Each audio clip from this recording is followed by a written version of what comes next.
Okay, now your next lecture video is on page 189 in your textbook, Basic Refrigeration Leak Detection.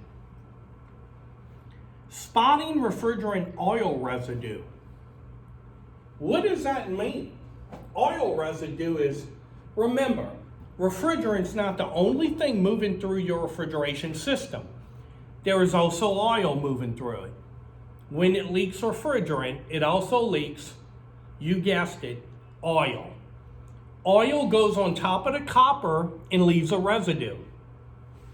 The easiest way I can explain that is, have you ever seen when you finish waxing your car, or you paid for it to get waxed, and the water comes down on your car and it beads on top of the wax? Well, oil and water are like that. Oil will be on the copper and the water will bead up on top of it. That's beaded water is one way to see that. I used to look around evaporator coils. Let's say you take the cabinet door off and there's an A coil and you're looking for a leak. So what do? You look at the elbows with the water that's beaded up on it. And you touch it and it's slick. You can put it in your hands and it's glossy and shiny, your fingers. Rub them together like that. That is an oil slick. That's one indication of where it is leaking.